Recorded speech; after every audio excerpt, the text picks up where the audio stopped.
Dear Ben, it's a pleasure to see you at World Aviation Festival here in Lisbon, and thank you so much for meeting us again at Global Loyalty Organization and sharing your insights. I was going to say no, just thank you very much for having me. It's a pleasure to be here. Okay. It's a big conference this year.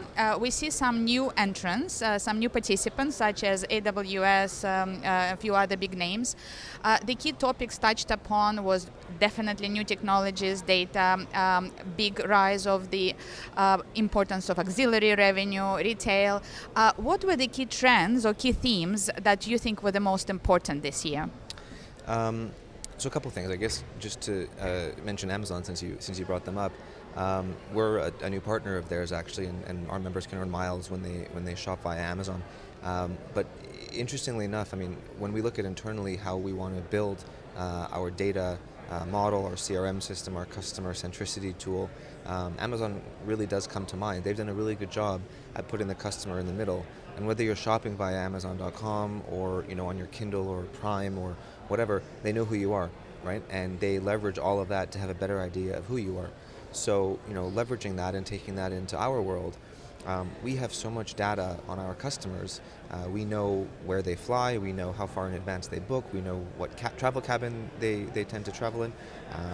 Obviously we know their loyalty number and all of that information. And then when you start plugging in the information from our partners, you think about our financial partners, we can maybe do more to understand their purchase patterns, our share of wallet, our mobility partners, we have a partnership with Hertz, what kind of cars do they book, our hotel partners, can we say, with Accor, we notice that they've booked a hotel in Singapore, but we don't have a flight from, say, Paris to Singapore. How did they get there? Maybe we shoot them an offer. So those kinds of things I think we can do a better job at building, and for me it's been really inspiring to see, obviously, AWS is here, but also more of the other partners that I've spoken to who've come and pitched their great ideas about how we can improve that. But kind of leveraging that to say, okay, what else have we seen in the industry and how has that kind of evolved? The elephant in the room for a lot of us in the loyalty space is what's happened recently in the US with Delta, of course our JV partner, and they followed American, which last year introduced this concept of loyalty points.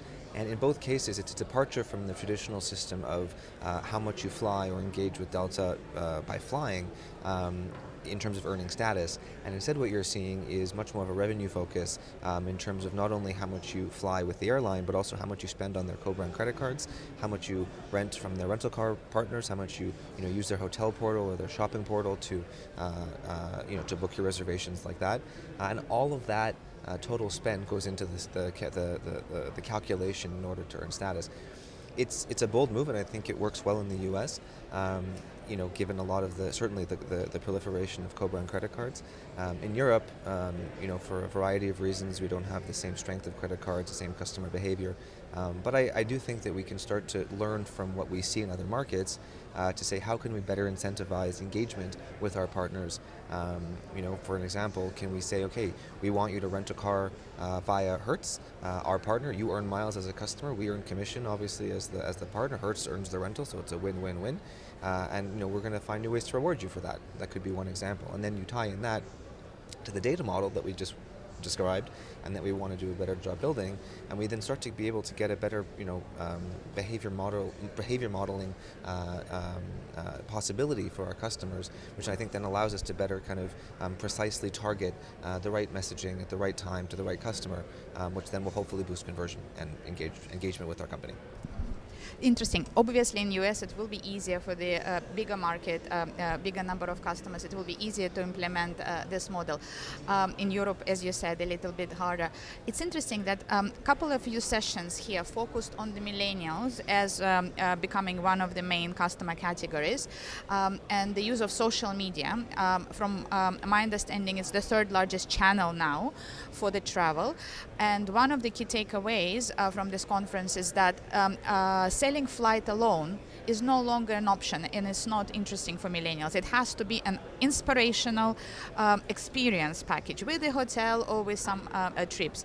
Do you think that will fundamentally change the nature of loyalty programs globally? So we will see much more the ecosystem of maybe one or two dominant players with the affiliated partners.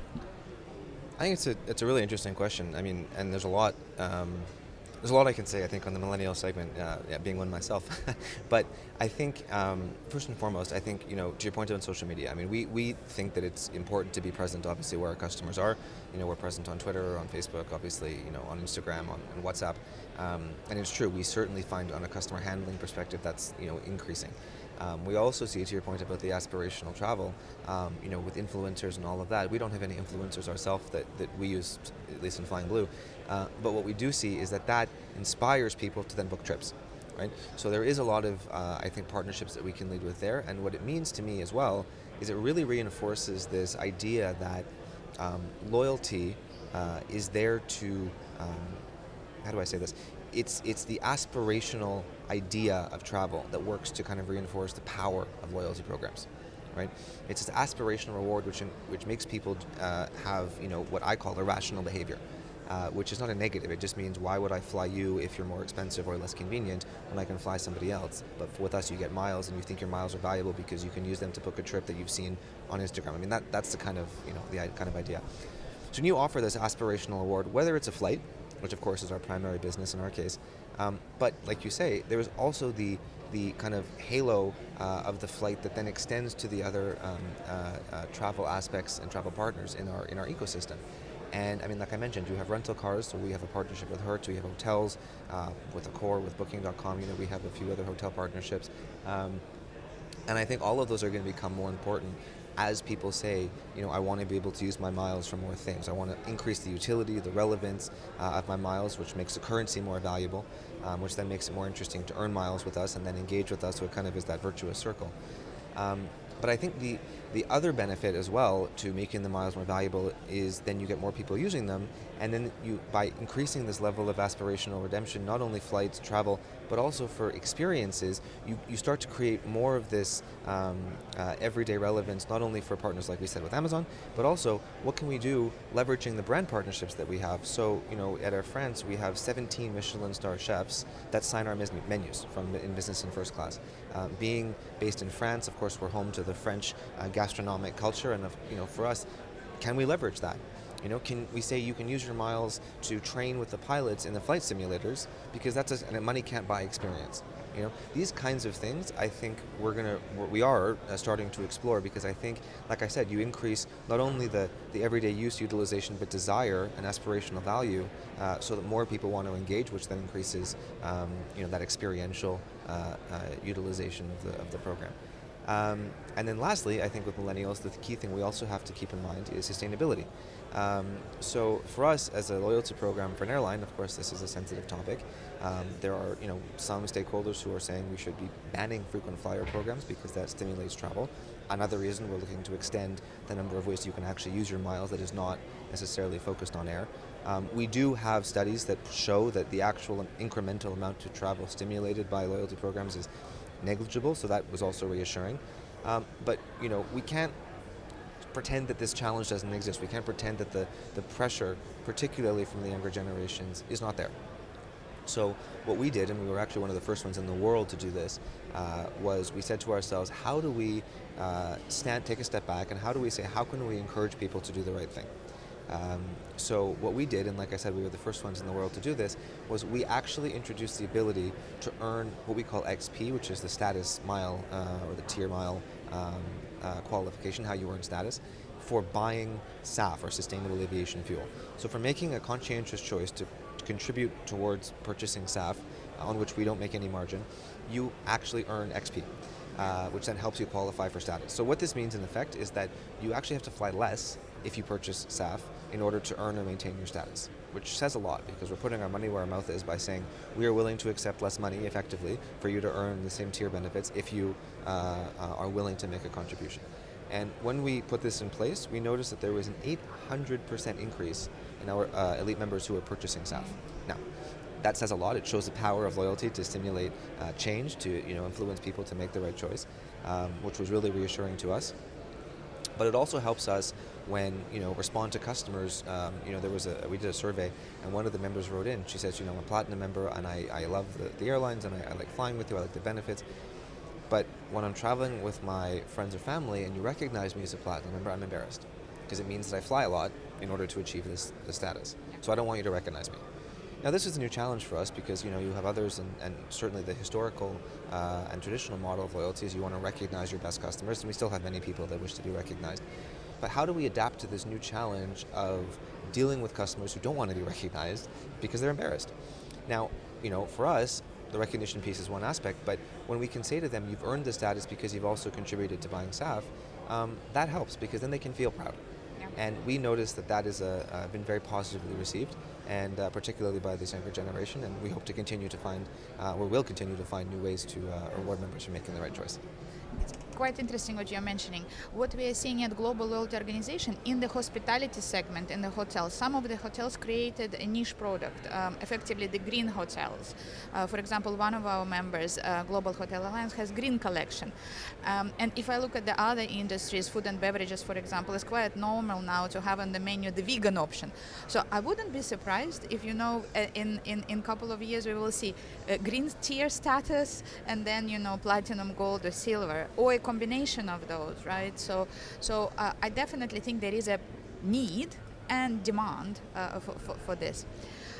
Going back for a second to what you mentioned very interestingly about the partnership programs, about expanding into experiences, mobility, rental hires. I definitely can see the benefit for the non-airline partners to join such an ecosystem. How should we look at the co-brand, or how should we look at the code sharing with other airlines? So, for example, you recently announced several of the code shares with airlines. If there is two airline partners in that relationship, each with a loyalty program, how it can be beneficial to both of them? So it's a great question. So we recently announced an extensive partnership with Etihad. Air France recently announced that they're launching a flight to Abu Dhabi, and KLM is making the same analysis to see if it makes sense for them too. I think we have customers that are primarily based in Europe.